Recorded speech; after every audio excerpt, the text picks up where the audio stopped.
জুমার দিনের কিছু সুন্নাত আছে, শুনবেন? জুমার দিনের প্রথম সুন্নত হচ্ছে জুমার দিনের ফজরের নামাজটা জামাতে পড়া। সবাই কয় খাইছে, হুজুরে দর্শে জায়গা মতো আসল জায়গায়। জুমার নামাজের প্রথম সুন্নত হচ্ছে ফজরের নামাজটা কি পড়া? জামাতে। আফদালুস সালাওয়াত ইনদাল্লাহি সালাতুল ফাজরি ফি ইয়াউমিল জুমআতি ফি জামাআ। বিশ্বনবী বললেন জুমার নামাজের 15টা সুন্নত মুখস্থ রাখতে হবে। 1 নাম্বার সুন্নত ফজরের সালাত জামাতে পড়তে হবে। 2 নামাজ মুনাফিকদের কাছে সবচেয়ে কঠিন, একটা হচ্ছে ফজরের নামাজ আর একটা এশার নামাজ। এক আলেমকে জিজ্ঞেস করা হলো ফজরের বাতাসটা এত ঠান্ডা আর স্নিগ্ধ কেন? আলেম উত্তর দিয়েছিল, কারণ ফজরের বাতাসে মুনাফিকদের নাকের দুর্গন্ধ মিশে না। ফজরের বাতাসটা স্নিগ্ধ, ফজরের সময় আল্লাহওয়ালাদের আনাগোনা, মুসল্লিদের আনাগোনা, ইসলামের পক্ষের শক্তির আনাগোনা। চিল্লায় বলেন ঠিক কিনা? মসজিদে নববীতে জুমার নামাজের দৃশ্য আর ফজরের নামাজের দৃশ্য ছিল এক।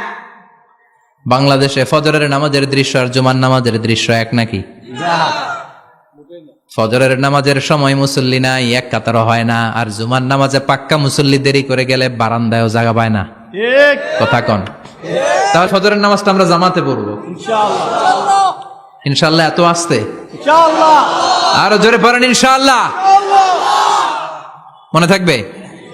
ইমাম সাহেব কে? মসজিদের ইমাম কই? হাফেজ সাহেব কই? কালকে দেখবেন যে কি অবস্থা হয় ফজরের সময়। জুমার নামাজের মতো ভিড় হবে, আসা যাবে না। কথা কয় না? 2 নাম্বার সুন্নাহ হচ্ছে আসিওয়াক, মেসওয়াক করা। মাতফারাতুন লিল ফাম মারদাতুন লিররাব। মেসওয়াক করলে দাঁত পরিষ্কার থাকে, আল্লাহ খুশি হয়ে যায়। বিশ্বনবী বলেছেন যদি আমার উম্মতের জন্য কষ্ট না হতো প্রত্যেক নামাজের আগে মেসওয়াক করা আমি ফরজ করে দিতাম। মেসওয়াক ছিল বিশ্বনবীর জীবনের শেষ আমল। এই মেসওয়াক করে বিশ্বনবী শেষ নিঃশ্বাস ত্যাগ করেছেন। আপনার নবী, আমার নবী, ওনার জীবনের সর্বশেষ আমল ছিল কি? সুবহানাল্লাহ কইবেন না? বিশ্বনবী জাইতুনের ডাল দিয়ে মেসওয়াক করতেন। বিশ্বনবী বলতেন নি'মা সিওয়াকিয়াজ জাইতুন ফাইন্নাহু সিওয়াকি ওয়া সিওয়াকুল আম্বিয়া মিন ক্বাবলি। জাইতুনের ডালের মেসওয়াক কতই না ভালো, কারণ এটা দিয়ে আমিও মেসওয়াক করি, আমার আগে সব নবীরাই জাইতুনের ডাল দিয়ে মেসওয়াক করেছে। সুবহানাল্লাহ। 3 নাম্বার হচ্ছে দুহুন, তেল মালিশ করবেন। বিশ্বনবী জাইতুনের তেল দাড়িতে, চুলে আর গায়ে দিতেন। বিশ্বনবী বলতেন ওয়াদাহিনু ফাইন্না ফিত তাদহিন বারাকাত। তেল খাও, তেল দাও, তেল মালিশ করো, তেলের ভেতরে আল্লাহ বরকত ঢুকাইয়া দিছে।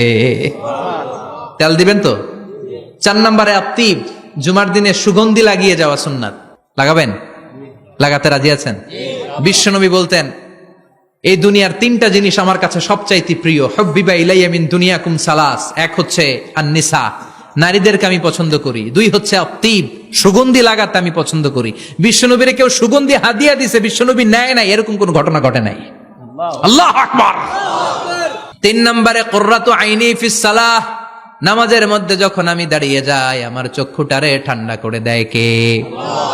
আবার বিশ্বনবী বলতেন আরবাউন মিন সুনানিল মুরসালিন। 4টা সুন্নাত সব নবীদের সুন্নাত। 1 নম্বরে আল হায়া মানে লজ্জা।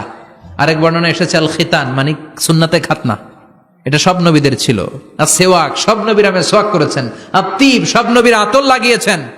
আর নিকাহ, সব নবীরা বিয়েও করেছেন। চিল্লায় পড়েন আল্লাহু আকবার। 5 নম্বর সুন্নাহ হলো আল লিবাস আহসানা সিয়াব, সুন্দর জামা পরা। নট নেসেসারি যে নতুন জামা হতে হবে, পুরাতন জামাও ধুয়ে আয়রন করে পরলে একটা সৌন্দর্য আছে না নাই? ইন্নাল্লাহা জামিল ওয়া ইউহিব্বুল জামাল। আল্লাহ নিজে সুন্দর, সৌন্দর্যকে আল্লাহ পছন্দ করেন। পৃথিবীতে সবচেয়ে সুন্দর কে? ইন্নাল্লাহা ইউহিব্বু আইয়ারা আসারা নি'মাতিহি আলা আবদি। আল্লাহ তার বান্দার উপর তার নেয়ামতের ছিটেফোঁটা দেখতে চান। আপনি যদি ধনী হন দামি জামা পরবেন, সুন্দর জামা পরবেন। অনেকে আছে অনেক ধনী কিপটুসের মতো সিরা জামা পরে, আছে না নাই? আপনি ধনী মানুষ, আপনি সিরা জামা পরছেন কেন? আপনার যে সম্পদ আছে এটার বহিঃপ্রকাশ আল্লাহ দেখতে পছন্দ করে। আপনাকে যে আল্লাহ কি নাজ নেয়ামত দিয়েছে, অহংকার ছাড়া স্বাভাবিক বহিঃপ্রকাশটা আল্লাহ দেখতে পছন্দ করে। কোন সুবহানাল্লাহ।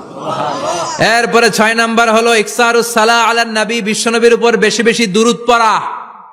বিশ্বনবী বলতেন জুমার দিন শ্রেষ্ঠ দিন, এই দিন আমার উপর বেশি বেশি দুরূদ পড়ো। ফাইন্না সালাতাকুম মা'রুদাতুন আলাইয়া। কেননা তোমরা যে আমার উপর দুরূদ পড়ো, আমি মরে যাওয়ার পরে এই দুরূদগুলো কে পাঠিয়েছে তার নাম, তার বাবার নাম সহ ফেরেশতারা আমার কবরে দিয়ে আসে। সুবহানাল্লাহ। সাহাবারা বললেন ইয়া রাসূলুল্লাহ কাইফা সালাতুনা মা'রুদাতুন আলাইক। আপনি মরে যাওয়ার পরে আমাদের দুরূদ কেমন করে আপনি দেখবেন? ওয়াকাদ আরিমতা, আপনি তো পচে গলে মাটির সাথে মিশে যাবেন। বিশ্বনবী বলেন, ইন্নাল্লাহা হাররামা আলাল আরদি আন তাকুলা আজসাদাল আম্বিয়া, নবীদের লাশকে খেয়ে ফেলা, নবীদের লাশকে পচিয়ে ফেলা জমিনের সব মাটির জন্য আল্লাহ হারাম করে দিয়েছে। নবীদের লাশ পচে না, নবীদের লাশ গলে না। যারাই বিশ্বনবীর উপর দুরূদ পড়বেন, আপনার নাম সহ, আপনার বাবার নাম সহ, মালাইকাতু সাইয়াহিন, একদল ফেরেশতা আছে শুধু রাউন্ড দেয় গোটা ওয়ার্ল্ডে। কারা বিশ্বনবীর উপর দুরূদ পড়েছে, এই দুরূদ নিয়ে, এই নাম নিয়ে বিশ্বনবীর কবরে তারা পৌঁছে দেয়। চিল্লায় পড়েন আল্লাহু আকবার। এরপরে বিশ্বনবী বলতেন, জুমার দিনে সূরাতুল কাহাফ পড়বা। কাহাফ পড়া সুন্নাহ। সূরাতুল কাহাফ পড়তে রাজি আছেন? রাজি আছেন তো? 18 নম্বর সূরা, কোরআনের একেবারে মাঝখানের সূরা। আলহামদুলিল্লাহিল্লাযী আনজালা আলা আবদিহিল কিতাবা ওয়া লাম ইয়াজআল লাহু ইওয়াজা, এই আয়াত দিয়ে শুরু হয়েছে, শেষ করা হয়েছে ফামান কানা ইয়ারজু লিকা রাব্বিহি ফালইআমাল আমালান সালিহা ওয়া লা ইউশরিক বিইবাদাতি রাব্বিহি। আর মাঝখানে আছে ওয়ালিয়াতালাত্তাফ। হাফেজ সাহেবরা উত্তর দাও, মাঝখানে আছে কি? কথা কন। ওয়ালিয়াতালাত্তাফ একটা শব্দ আছে সূরা কাহাফের মাঝখানে। কোরআনের সব জায়গায় এক ফন্টে আয়াতগুলো লেখা, কিন্তু ওয়ালিয়াতালাত্তাফ মোটা করে লেখা আছে না? ডবল ফন্টে লেখা, মোটা, কারণ এটা কোরআনের একেবারে মাঝখানে অবস্থিত এই শব্দটা ওয়ালিয়াতালাত্তাফ। এর আগে যত শব্দ, এর পরে তত শব্দ, এর আগে যত কোরআনের অক্ষর, এর পরে তত অক্ষর। সুবহানাল্লাহ বাড়িতে গিয়া বিশ্বনবী বললেন, সূরাতুল কাহাফ যে তেলাওয়াত করবে ইয়াকুনু লাহু নূর, এই সূরাতুল কাহাফ কিয়ামতের দিন তার সামনে বিশাল একটা আলো হয়ে আসবে। এই আলো দিয়ে পুলসিরাত পার হয়ে ওই বান্দা জান্নাতের ভেতরে ঢুকে যাবে। আবার বিশ্বনবী বলেন, যারা সূরাতুল কাহাফের প্রথম 10 আয়াত তেলাওয়াত করবে জুমার দিন, শেষের 10 আয়াত যারা জুমার দিন তেলাওয়াত করবে, দাজ্জালের ফিতনা থেকে তাদেরকে মুক্ত রাখবে কে? সুবহানাল্লাহ পড়বেন না? সূরাতুল কাহাফ দিয়ে সকাল শুরু করতে রাজি আছেন? সবাই রাজি? এরপর আত-তাবকির ইলাল মসজিদ, মসজিদে আগে আগে যাওয়া সুন্নত। আগে যিনি যাবে উনি কি পাবে? তারপরে গরু, তারপরে বকরি, তারপরে মুরগি, মুরগির পরে ডিম না আন্ডা? আন্ডা। আল মাশিউ আলাল ইকদাম, বিশ্বনবী বললেন হেঁটে হেঁটে জুমার নামাজে যাওয়া সুন্নাহ। রিকশা, হুন্ডা, সাইকেল, সিএনজি দিয়ে গেলেও হবে, কিন্তু হেঁটে হেঁটে গেলে সওয়াব বেশি না কম?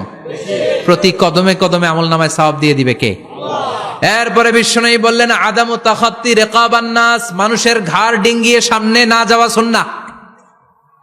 অনেকে জুমার দিন আসে, সবার শেষে বসতে চায় সামনে, এরকম ডাকাইত আছে না নাই? বিশ্বনবী জুমার খুতবা দিচ্ছেন, হঠাৎ এক সাহাবী সব সাহাবীর ঘাড় ডিঙ্গিয়ে ডিঙ্গিয়ে সামনে আসতেছে বুলেটের মতো। বিশ্বনবী বললেন, থামো, এজেলেস, বসো মিয়া, ফাকাদ আযাইতা ওয়া আনাইতা, আসছো দেরি করে, আবার মুসল্লিদেরকেও কষ্ট দিচ্ছ। যেখানে জায়গা পাবেন ওইখানে বসবেন, মানুষের ঘাড় ডিঙ্গিয়ে সামনের কাতারে যাওয়া এটা ঠিক না। এজন্য জুমার দিন আগে আগে আসার চেষ্টা করবেন। রাজি আছেন তো? এরপরে বিশ্বনবী বললেন, দুখুলুল মসজিদে রাকাতাইন, জুমার নামাজের দিন মসজিদে ঢোকার পরে 2 রাকাত পড়া সুন্নত। কয় রাকাত? রাজি আছেন? কবলাল জুমা বাদাল জুমা। অনেকে প্রশ্ন করে, বাদাল জুমা 4 রাকাত, মসজিদে পড়লে 4, ঘরে পড়লে 2, কিন্তু কবলাল জুমা সুনির্ধারিত নয়, অনির্ধারিত। মা কদ খুদ্দিরা লাক, যত আপনার তৌফিকে কুলায় 2 রাকাত করে করে 2, 4, 6 ইমাম সাহেব খুতবা দেওয়ার আগ পর্যন্ত। আপনি যদি আধা ঘন্টা আগে যান, আপনি 10 রাকাত পড়তে পারবেন। চিল্লায় বলেন ঠিক কিনা? এরপরে বিশ্বনবী বললেন, ইনসাত, চুপ থেকে খুতবা শুনবা। জুমার খুতবার সময় কথা বলা যাবে নাকি? কথা কন। বিশ্বনবী বললেন, তোমার সামনে কেউ কথা বলতেছে, তুমি যদি বলো চুপ করো, এটাও তুমি খারাপ কাজ করছো। চুপ করো তোমার কইতে কইছে কি? চুপ করো বলে তুমি আরেকটা বেজাল লাগাইছো। চিল্লায় বলেন ঠিক কিনা? তাহলে জুমার নামাজে কথা বলা যাবে না। কেউ কথা বললে চুপ করো, এই কথাটাও বলতে বিশ্বনবী নিষেধ করেছেন। চিল্লায় বলেন ঠিক কিনা? এরপরে মজার একটা কথা বিশ্বনবী বলেছেন, জুমার নামাজ পড়তে যে যদি কারো ঘুম আসে, জায়গা চেঞ্জ করে বসো। জুমার নামাজ পড়তে যাইয়া ঘুমান না, এরকম কে কে আছেন আল্লাহর ওলি? হাত তোলেন। হাত তুলতে পারবেন? আমিও তুলতে পারবো না, আমি কত ঘুমাইছি। জুমার খুতবা শুনতে গেলে ঘুমাস, কারণ রহমত নাজিল করে কে? আল্লাহ। পুরো মসজিদের ডানে বায়ে রহমতে ঠাসা, খালি ঘুম আর ঘুম। আছে না নাই? ঘুম আসলে কি করবেন? উঠে যাবেন, উঠে জায়গা চেঞ্জ করবেন, পানির ঝাপটা দিবেন, ঘুম দূর করে দিবে কে? এরপরে বিশ্বনবী বললেন, জুমার দিন দোয়া করলে কবুল হয়। এমন একটা সময় আছে জুমার দিনে, ওই সময়ে যদি বান্দা আল্লাহর কাছে কিছু চায়, সেটা না দিয়ে খালি হাতে আল্লাহ বান্দারে ফিরাইয়া দেয় না। সেটা কখন? অনেক ইখতিলাফ আছে, বেশিরভাগ মুহাদ্দিসিন বলেছেন জুমার দিন আসরের নামাজের পর থেকে মাগরিবের আগ পর্যন্ত, বিশেষ করে মাগরিবের আগের আধা ঘন্টা, এই সময় আল্লাহর কাছে বান্দা যদি কিছু চায়, এই দোয়া আল্লাহ ফিরিয়ে দেয় না। এই 15টা সুন্নাত আমল করা যাবে তো? সবাই রাজি? জুমার খুতবা মনোযোগ দিয়ে শুনবো তো? আগে আগে আসবো তো? দোকানপাট বন্ধ করে জুমার নামাজের ভাবমূর্তি রক্ষা করবো তো? খতিব সাহেব যারা আছেন, জুমার আলোচনাটাকে আরো কনস্ট্রাকটিভ ওয়েতে নেন। সব বন্ধ হবে, জুমা বন্ধ হবে। তাফসির মাহফিলে 144 ধারা আছে না নাই? জুমার মাহফিলে আছে? জুমার দিন 144 জারি করছে ওই মসজিদের জুমায়, কোনদিন শুনছেন? এই জন্য জুমাটাকে আমাদেরকে কাজে লাগাতে হবে। আল্লাহ তুমি তৌফিক দাও। আর জোরে পড়েন আমিন। সুবহানাকাল্লাহুম্মা বিহামদিকা আশহাদু আল্লা ইলাহা ইল্লা আনতা আস্তাগফিরুকা ওয়া আতুবু ইলাইক।